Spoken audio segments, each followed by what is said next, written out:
Coucou tout le monde, je suis ravie de vous retrouver aujourd'hui pour vous faire la vidéo de présentation, la review d'un tarot que j'ai découvert vraiment totalement par hasard sur la chaîne de Karine Justeby, puisqu'elle a réalisé donc déjà la review de ce jeu, mais aussi un tirage très pertinent. Donc je me suis dit ce jeu me correspond totalement parce que déjà les représentations sont magnifiques et en plus sont qu'on va dire, moderne. Et j'aime beaucoup les tarots avec des représentations, des illustrations modernes, puisque j'arrive vraiment totalement à me mettre dans le jeu et à saisir tout de suite les messages que me transmet le jeu. Donc ce tarot s'appelle le tarot d'Eva, ou le Eva's Tarot, ou encore le tarot d'Evie, en fait. Hein. Donc Eve, Eva, Evie, je ne sais pas trop. En tout cas, c'est Eva House hein, qui a réalisé ce jeu. Donc moi, je vais l'appeler le tarot d'Eva, tout simplement. Et donc si par contre vous connaissez le russe et que vous savez comment voilà, se traduit ce mot, moi j'ai vu Evie, Eve, Eva, ça dépend des traductions. Donc voilà, vous pourrez me dire. Alors déjà, vous voyez ici, on a... Alors c'est un jeu qui vient de Russie, que j'ai acheté donc sur un site en ligne via PayPal, donc vraiment sécurisé. Et il a mis 15 jours à arriver. Par contre, je suis vraiment très heureuse de ce jeu parce qu'il est juste magnifique. Donc en plus, on a une belle boîte hein, quand même. Hein, parce que le jeu, alors j'ai payé, je crois, même pas 30 € pour le tout, c'est-à-dire le jeu plus la livraison qui coûtait limite encore plus cher que le jeu. Donc vous voyez, c'est vraiment un prix assez raisonnable. Et vous avez du vernis sélectif ici sur la boîte. Donc on a quand même une belle boîte. Alors j'ai juste une petite impression comme si c'était un peu usé. Alors je ne sais pas. Je l'ai eu neuf. Hein, je l'ai vu emballé sous plastique. Hein, donc c'est pas le jeu qui a frotté ou quoi que ce soit. Je pense que ça a un effet. Hein, un effet comme ça. Donc voilà pour la boîte. Ensuite on a le guidebook bien sûr. Tout en russe. Il n'y a pas d'anglais, il n'y a pas de français dans le guidebook. Donc c'est du russe. Donc j'ai commencé à traduire certaines pages avec Google Traduction, puisque Google Traduction nous permet aussi de traduire du russe. Donc sans problème, en fait, il suffit de sélectionner du russe au français. On a la traduction approximative, mais une traduction quand même. Donc je trouve ça très bien. Franchement, félicitations à Eva pour avoir fait ce jeu. J'ai découvert d'ailleurs de nombreux jeux russes super beaux. Donc vraiment, il mérite le détour. Donc je voulais vraiment vous présenter ce jeu. Donc voilà, maintenant je vais vous présenter les cartes parce que vous allez voir, il est vraiment beau. Déjà, rien que le dos, que je trouve hyper craquant. On a des pommes rouges, des anis étoilés, de la cannelle, des noisettes. Alors ça fait quand même assez automnal comme dos, mais bon, vous allez voir qu'avec les illustrations, on peut s'en servir de ce jeu à toute saison, il n'y a aucun problème, parce que c'est très moderne en fait. Donc alors il n'y a pas de bord, hein, ni doré, ni plutôt blanc, ni de couleur, rien du tout. On n'a pas de tranches non plus dorées, ce sont des tranches neutres. Ce sont des cartes de bonne qualité hein, quand même, hein, assez résistantes. Je trouve que c'est de la bonne qualité, moi. En tout cas, j'aime bien. Pas trop épais, pas trop fine. Donc surtout, moi, ce que j'aime beaucoup, vous le savez, c'est pas de bord, surtout blanc. Donc ça, vraiment, j'aime beaucoup parce que, vous voyez, en fait, je regarde comment les cartes s'animent entre elles. Et pour ça, quand il y a des bords blancs, ça m'empêche de faire le lien entre les cartes, en fait.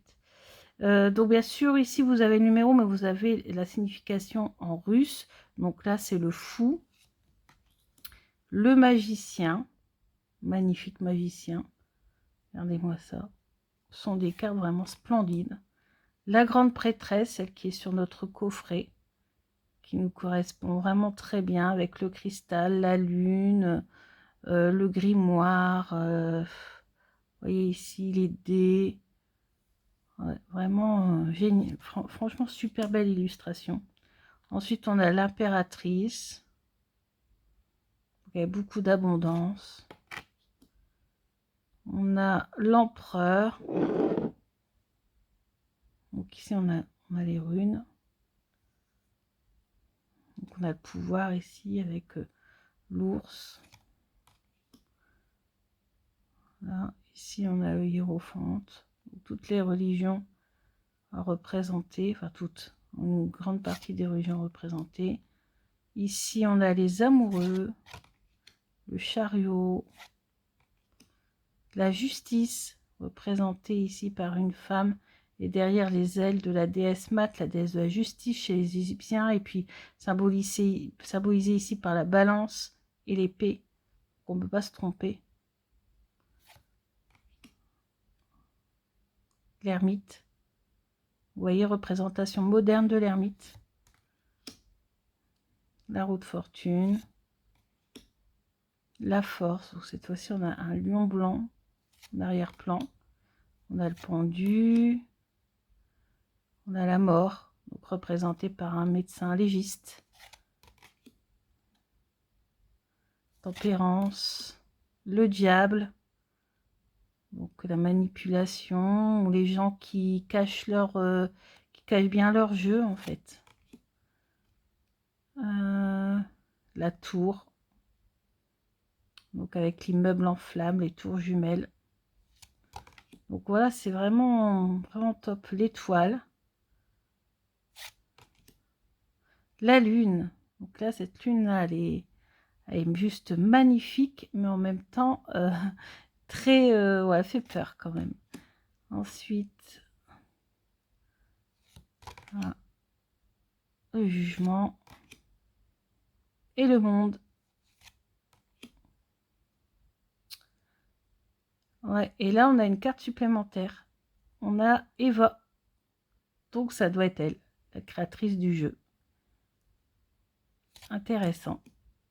Ensuite, nous avons les pentacles, donc symbolisés par une bande verte. Donc là, c'était une bande comment? C'était une bande violette, on va dire. Et là, pour les pentacles, c'est une bande verte. Et vous allez voir les représentations super intéressantes. L'As, le 2, le 3, travail en commun, le 4, 5 de pentacle, 6. Donc vraiment des représentations vraiment modernes. Enfin, moi vraiment, ouais, j'arrive vraiment bien à saisir les messages de ces cartes. C'est vraiment un truc de fou. Et si vous allez voir sur la chaîne de Karine Justeby, son tirage, c'était à propos d'une femme qui avait disparu. Son tirage qu'elle a réalisé avec ce jeu. Franchement, c'est clair comme de l'eau de roche, comme on dit. Ensuite, ici, on a les plumes. Donc, la série des plumes, c'est la série des épées. Donc, c'est l'air, l'élément air, donc en bleu.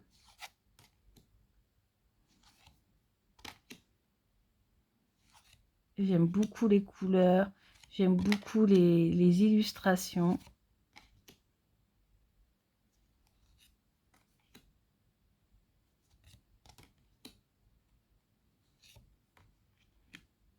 Ici, les cauchemars.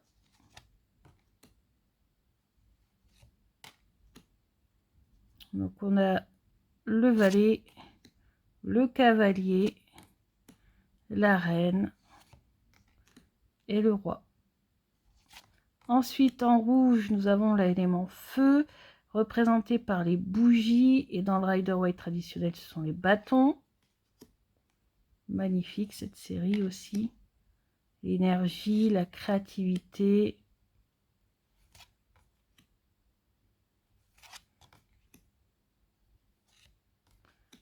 Vraiment magnifique ce jeu.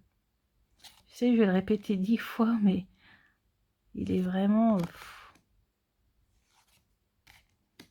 c'est vraiment une très belle découverte. De toute façon, j'ai craqué. Ici, sapeur-pompier qui a sauvé le chat de la maison en flammes.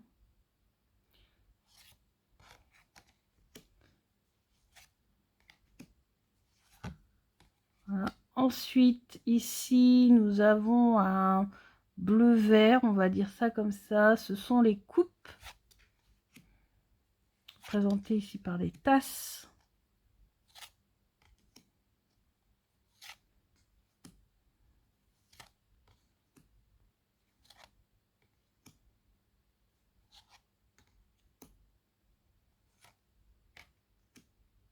Donc vraiment, regardez-moi ça, c'est vraiment sublime.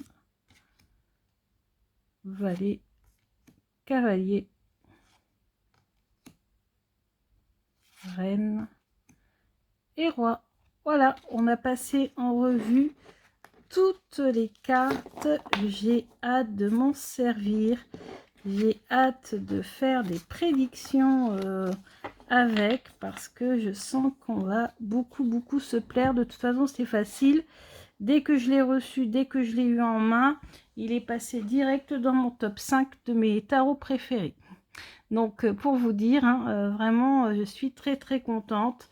Donc, merci beaucoup à Eva de nous avoir créé ce magnifique jeu. Donc, je vous dis à bientôt pour de prochains tirages avec. Merci beaucoup. Bisous.